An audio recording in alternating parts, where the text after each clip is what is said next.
Greetings, film enthusiasts or curious.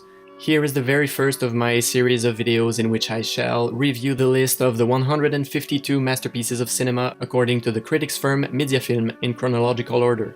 Why these films in particular, you will find the answer in my intro video right here. I am thrilled to present you my very first video in English about The Birth of a Nation. The film takes place in the pre-Civil War United States. It tells the story of two families, one being from the north and the other from the south, the Stonemans and the Camerons. The two families meet, good friends as they are, and the Stoneman's sons fall in love with the Cameron girls. Civil War bursts, the families are now enemies. Black soldiers attack the Cameron home. The women are rescued by Confederate soldiers.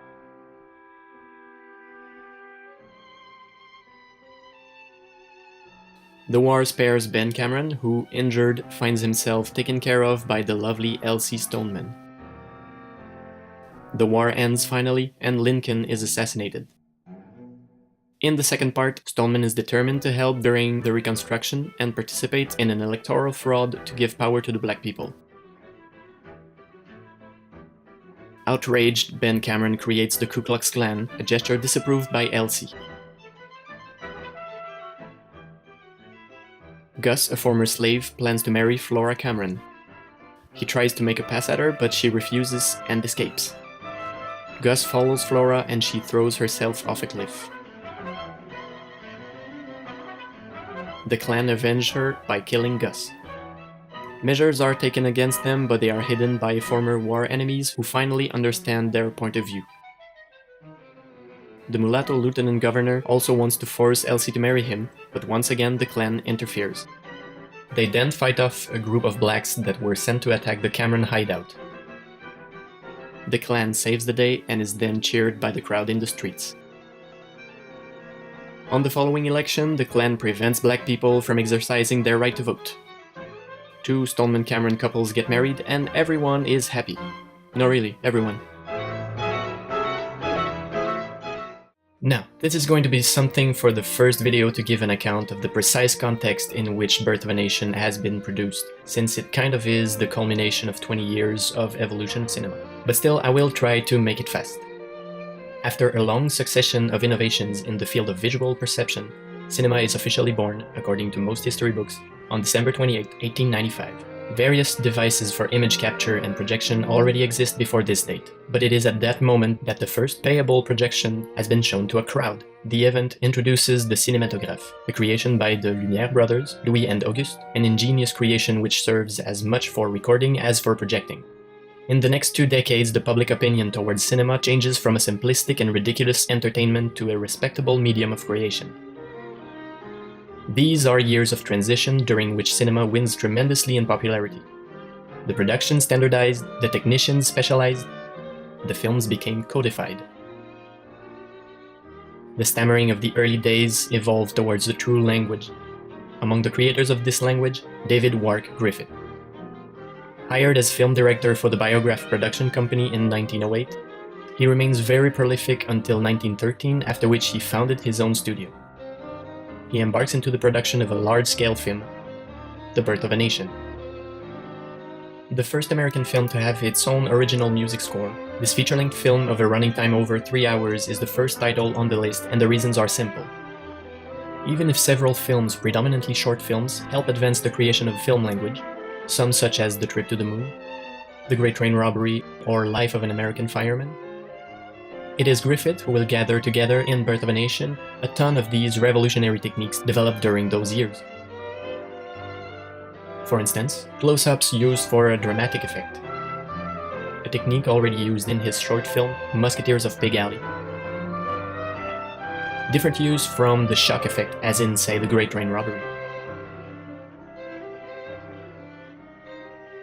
Another example, Griffith uses his own specialty, the suspense of the last-minute rescue by cross-cutting, a process according to which multiple points of view alternate between two or several simultaneous actions which end up finally at the same place and time.